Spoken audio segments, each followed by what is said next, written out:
Hello and welcome. This is Lisa Jones, and you are listening to the Exploring Death podcast. Welcome to the Exploring Death podcast. I'm Lisa Jones, your host, and today I have with me Dr. Amy Robbins. Dr. Robbins is a licensed clinical psychologist and medium. As a result of many years working clinically with patients and seeing them struggle with fears around their own deaths and difficulty working through loss, Dr. Robbins started Life, Death, and the Space Between podcast as a way to bridge the worlds of psychology and spirituality. Through this podcast, Amy uses the lens of death to help illuminate people's lives. And today, she is here with us on the Exploring Death podcast to share her wisdom. Welcome, Amy. Thanks. Excited to be here.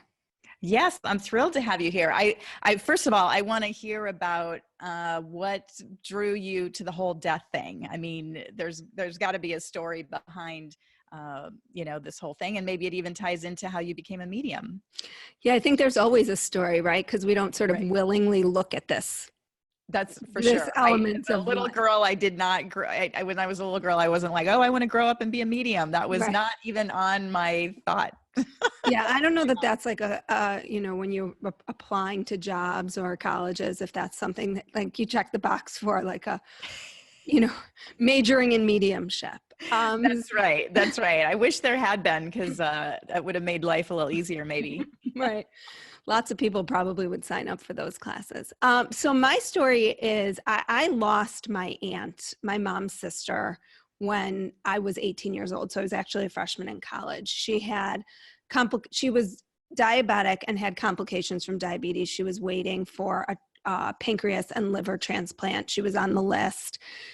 In order to get that, you had to pass like a health screening. She went in, they noticed that her heart was not strong enough to withstand the transplant. So they went in to do surgery on her heart. And while she was on the table, she passed away. They couldn't revive her heart. It was very brittle and broken down.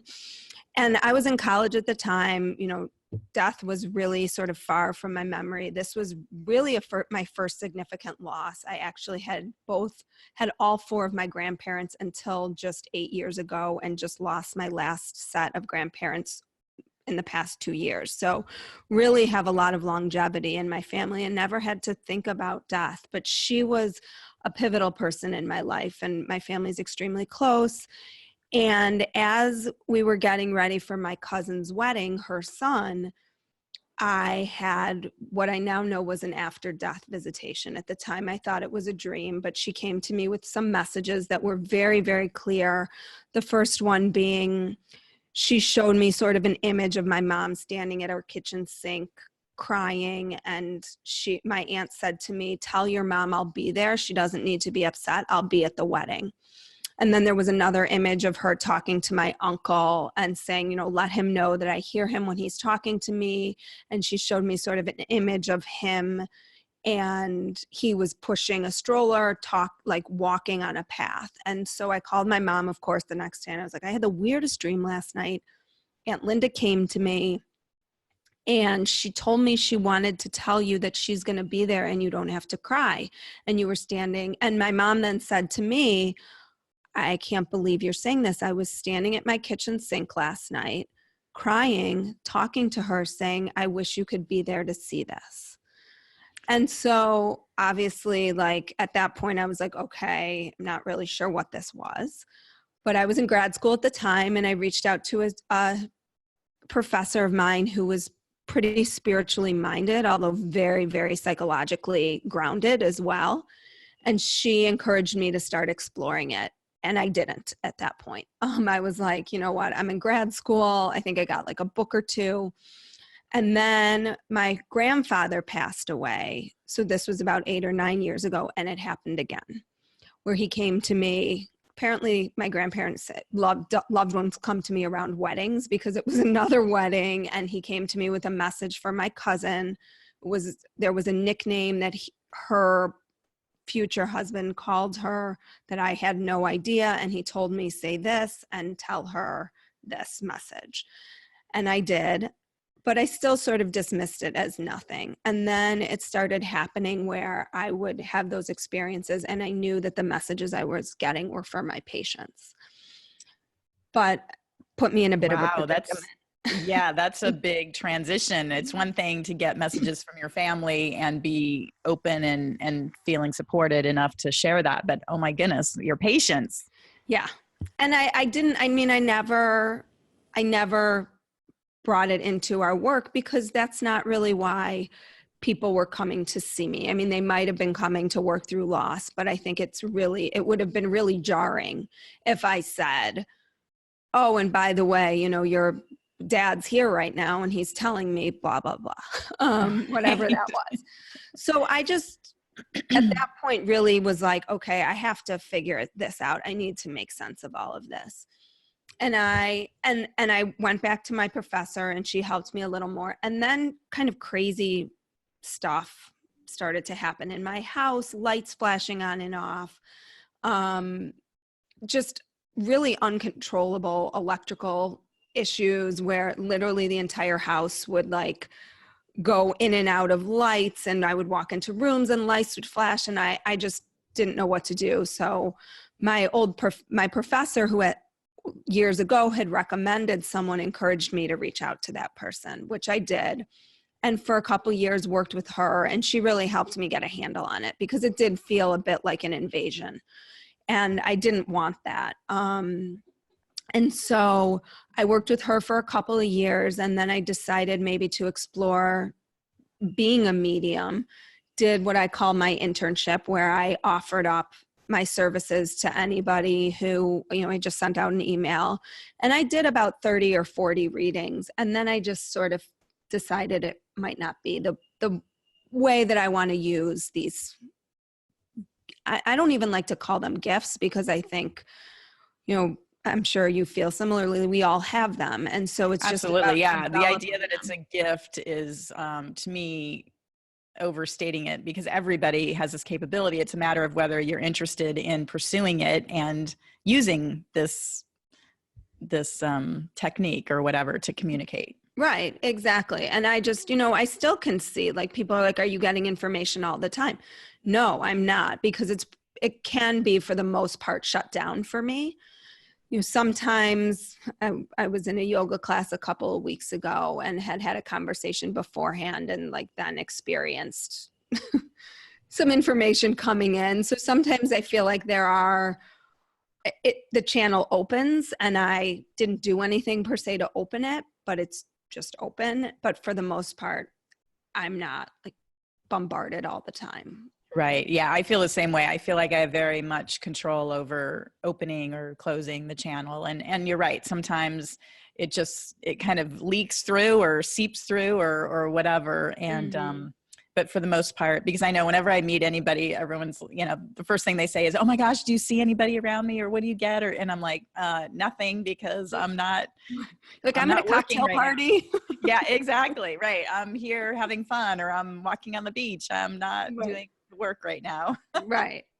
And I just, it's a really interesting technique to have. And I do think the way I think about it in my clinical work is really about using intuition and kind of asking, never like when someone comes in, am I like, sitting with them in a meditation, because really they're coming to me for therapy, which looks obviously very different.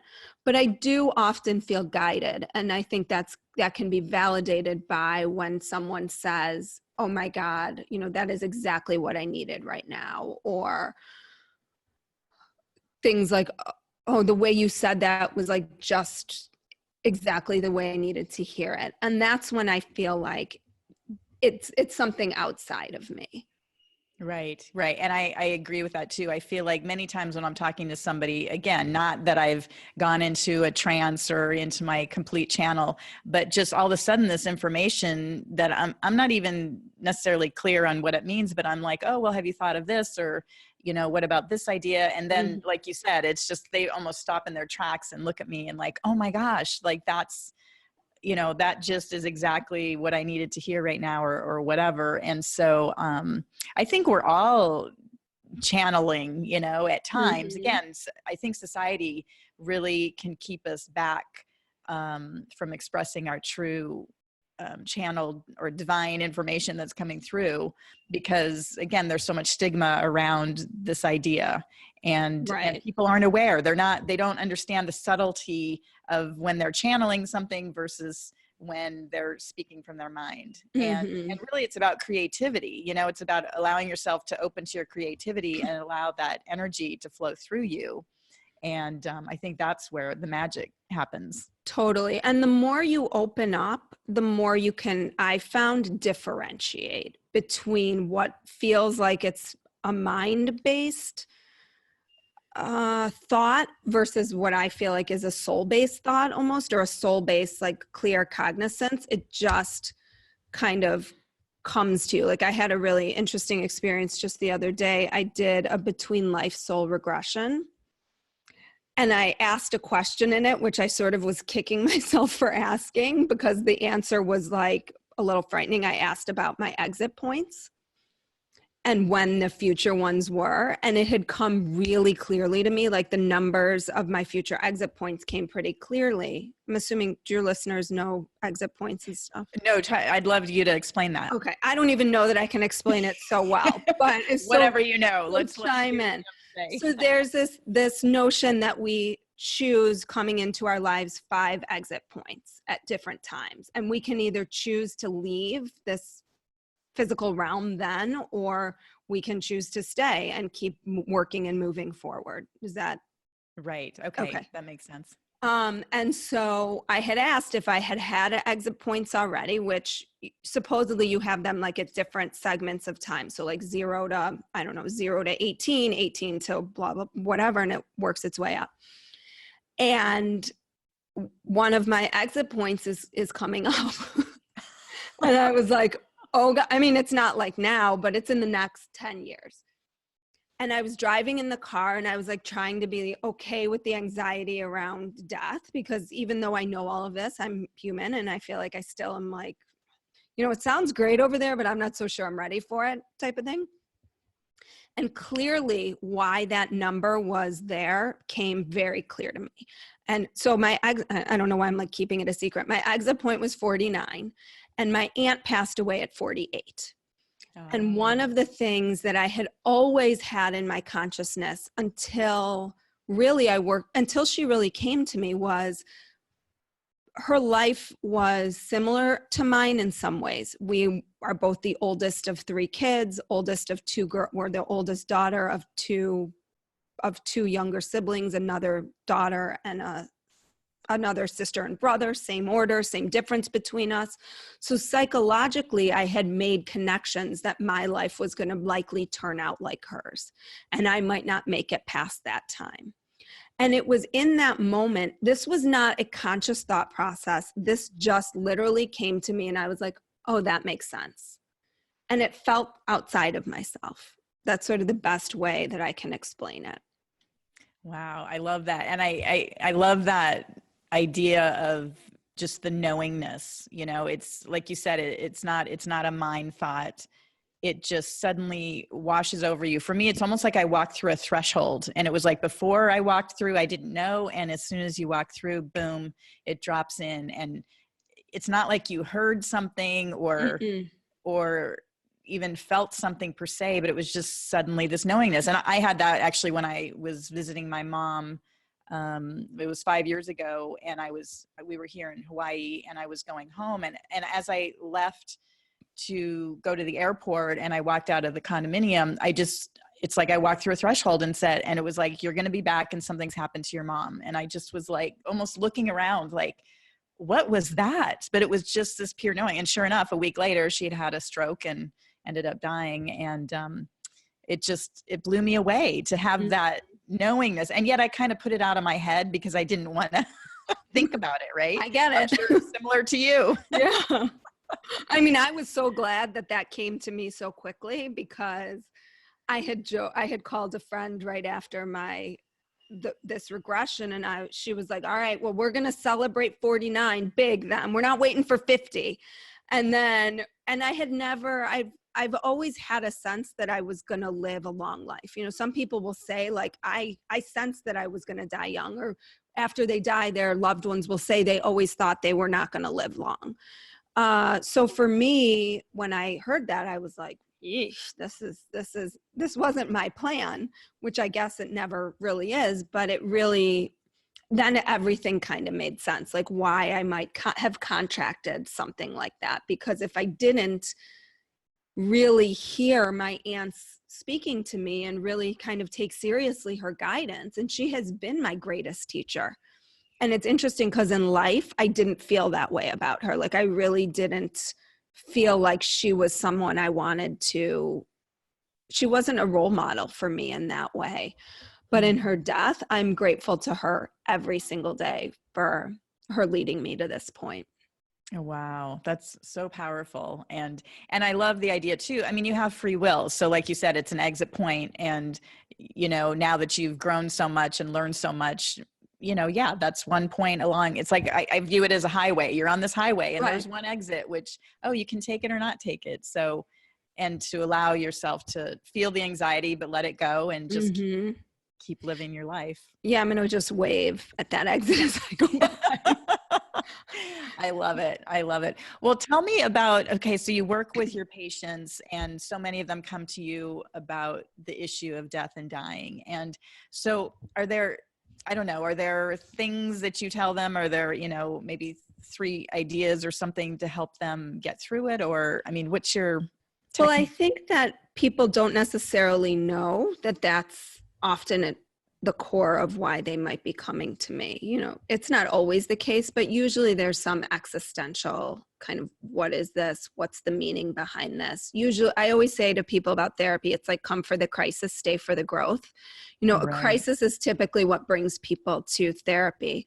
But really, where the true growing happens is after someone can get through that crisis.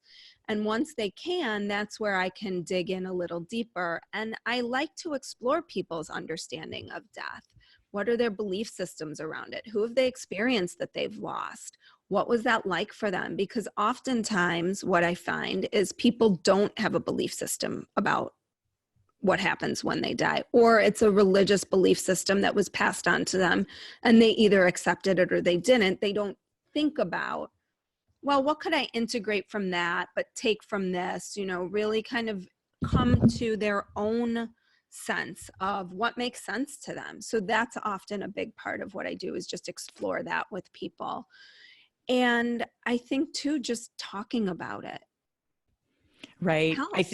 Yeah, I really do think our society is so closed-minded about the idea of death, and everyone's so scared about it. And not only that, but our media, I feel like there's so few opportunities to see anything in the media that's positive, that's death positive. I do know that there is this wave of death positivity kind of rolling through, but it's kind of this very underground, not very society focused at this point. But I think both you and me and several other people that I'm in contact with are working on elevating this idea, because I do think the more comfortable you are with death, the more fully you can live life. So what do you think about that? I mean, I could not agree more. And that I experienced that firsthand. You know, like I said, I was really, really anxious. I mean, constantly ruminating and just felt like I was like gripping life, trying to just muscle my way through it. And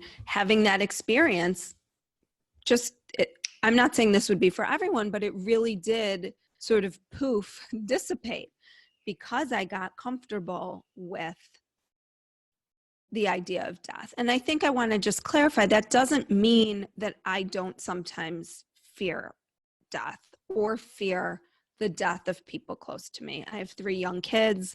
It would be horrific to think of something happening to them. Right. And that consciousness helps me to love them even more, I think, too. And I think so many people are in their heads. I get it. We can all get there. But, you know, what you were talking about earlier in terms of being able to really connect to this greater power, to our souls, whatever it is, to get out of our head, does allow, if you are more conscious, that can happen.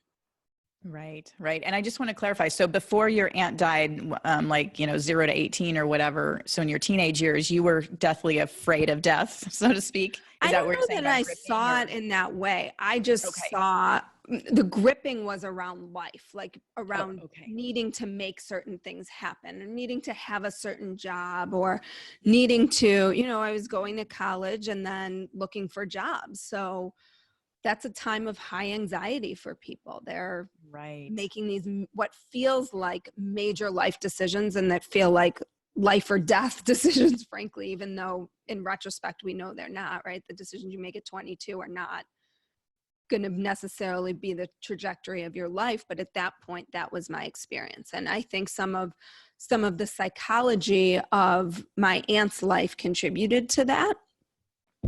But yeah, it wasn't a fun time for me. Absolutely. Absolutely. And I'm thinking too, it's almost like, I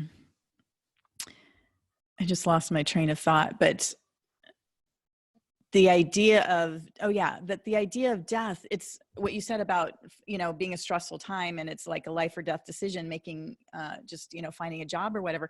I don't think people realize that our entire lives are filled with little deaths, not just the death. I mean, most times when we talk about death, it's like, oh my God, I've lost a loved one. I mean, that's the ultimate in death, right?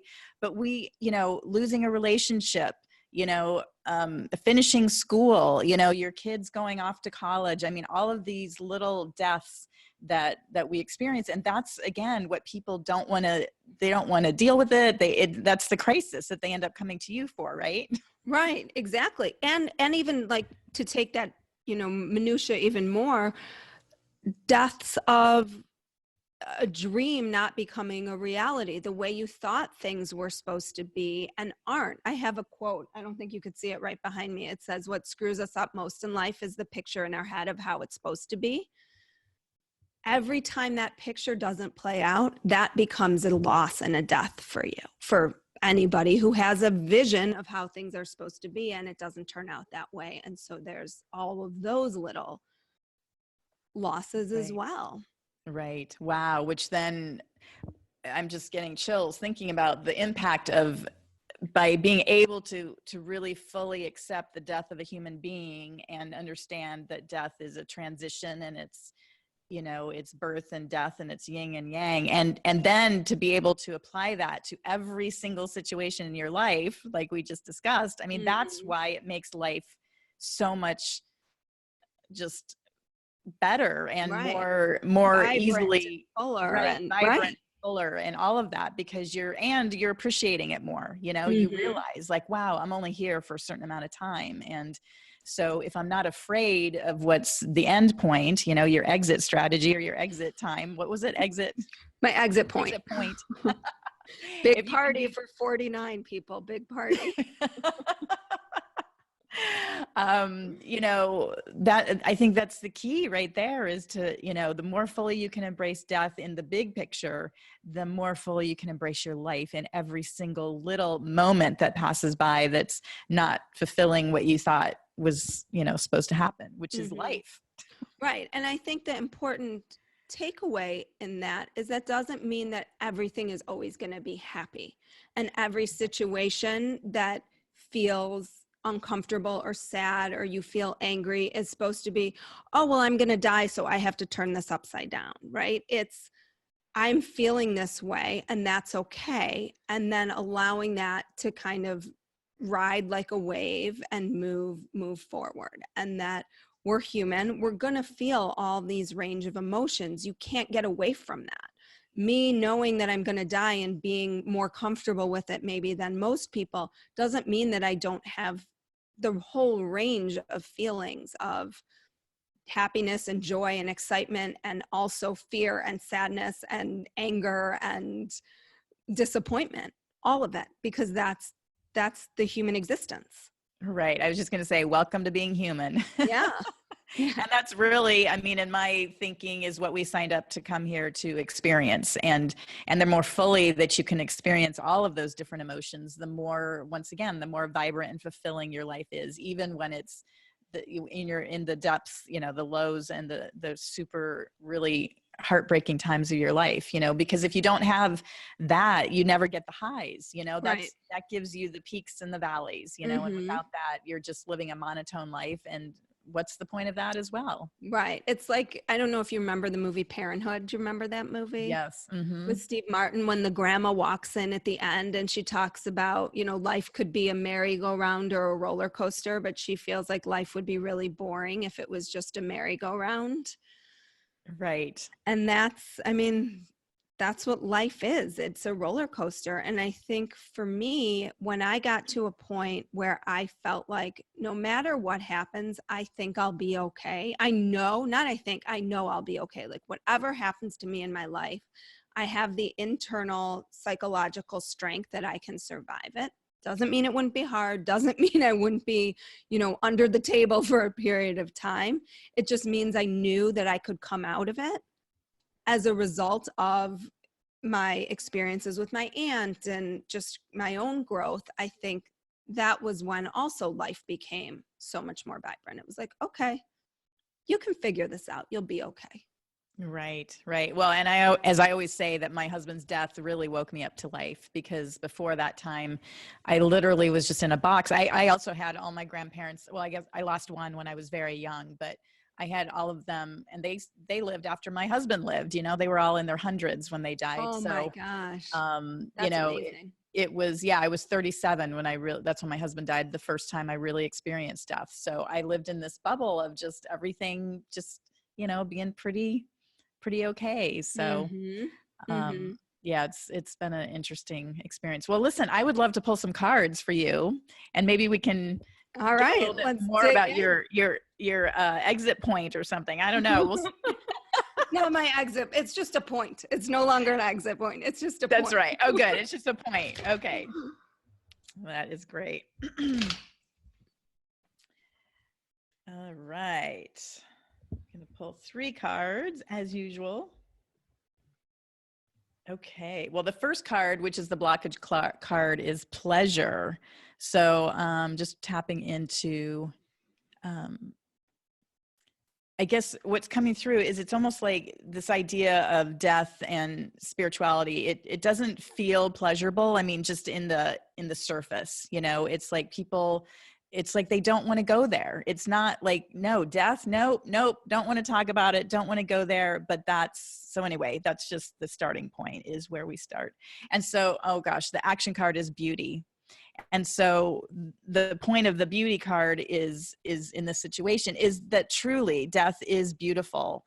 And I want to, and what's coming through is the whole idea of what you said, that if you were to lose someone, or if somebody does lose a loved one, I mean, it's not that it's not awful and terrible and heartbreaking, and you're going to go through all those emotions. But the beauty part of death is that if you can look at the layers above it and become okay with the understanding of the transition.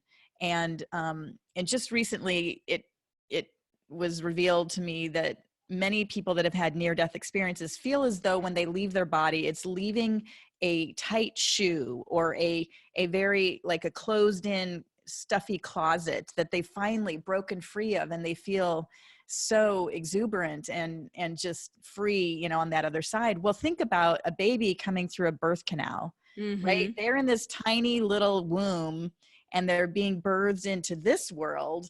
And when they come out of that womb, it's like leaving a tight shoe, or a tight closed in space. And they come into this world and they take a fresh breath, and it's like, boom, it's Right. like, here they are. So if people are able to see the beauty of death similarly to the beauty of life, that it's a transition, and it's not as difficult as it is for you to lose that loved one in your life, or even any experience in your life that you quote unquote lose. It's nothing more than a transition. And Exactly. it's just the next step in the process. And then the outcome card is sanctuary.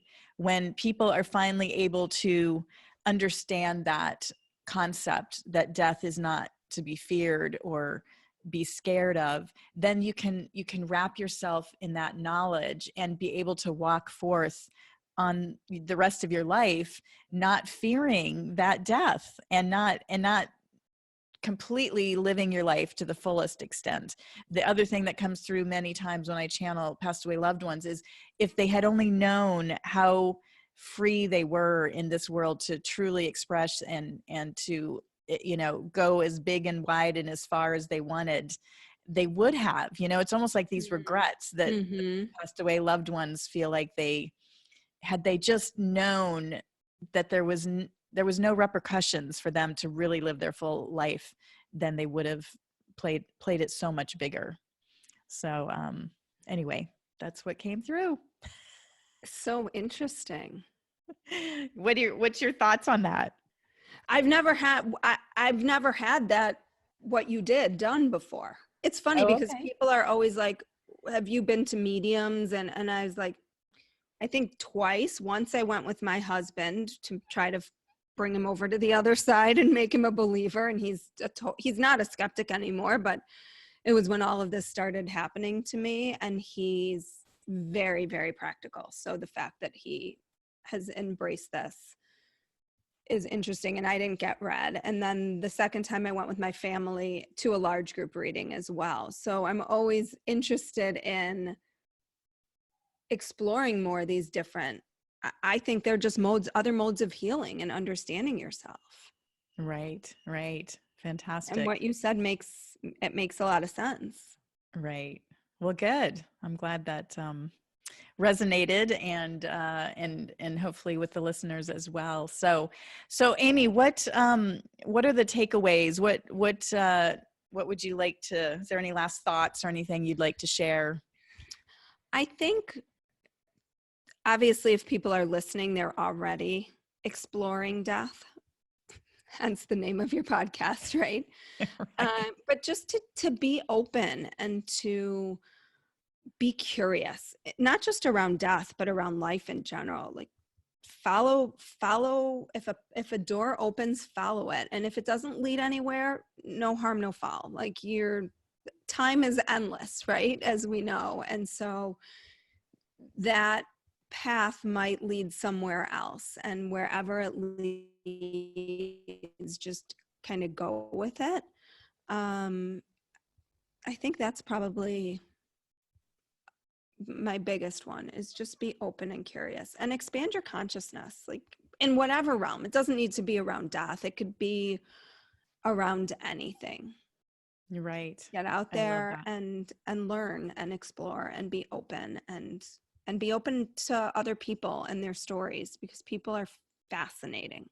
Yes. Yeah, I agree. I think everybody has an amazing story. Mm-hmm. And if we can take the time to slow down and listen and really, to me, that's at the end of the day, it's all about human interaction. You know, I Mm-hmm. feel like we've gotten away from that so much with our current societal situation and everything. So it's so fun to have conversations and to connect. And especially it's great on video here. We can see I each know. other and it's like we're in the same room. I So know. I wish I was in the room with you. And that's another big one that I think connection for me is always huge. And that is not texting or right. posting on social media. It really is, to me. And I've tried to do this more, as my kids have gotten older, and I feel like I finally have a little bit of breathing room. Even though my oldest is only 12, I feel like I'm like my head's a little bit above water, 12 years in, that I can take 30 minutes and meet a friend for coffee, or go for a walk, or sit with myself for 10 minutes in the morning and just connect in those ways. And I find that to be not just connecting with myself, but connecting with my friends, to be so nourishing for my soul, even if it's just short period of time. Yes, I love that. And once again, I was just gonna say, it's like the best antidote, to death is to surround yourself with loving friends and family and connection. And that's really what'll sustain you through any difficult time in your life. So I think that's super important. And even just, I started saying good morning to people at the grocery store. I go really, really early on Sunday mornings. And it was funny because people kind of looked at me funny. And I thought, have we really gotten so far away from that we can't just say good morning to each other? I know. The same with me. I'm walking on the beach in the mornings and, I'll say good morning. And I mean, wow, some people are they light up and respond, and others just, I don't know. They're kind of so internal. They're just not prepared for that or whatever. But yeah, it's an interesting time in our society. That's a whole nother podcast. Right? That's for sure. That's for sure. Well, thank you so much, Amy. Thank you. Yep. I loved this. This was so fun being on the other side of the mic. That's right. That's right. And also for my listeners, I will let you know, but I'm going to be on Amy's podcast too. So I'll let you know when that happens. Doing a little swap. Thanks. Thank you for listening to the Exploring Death podcast. This podcast is for entertainment purposes only. Before you make any financial or legal decisions, consult a professional. This show is copyrighted by Exploring Death. Written permission must be granted before syndication or rebroadcasting.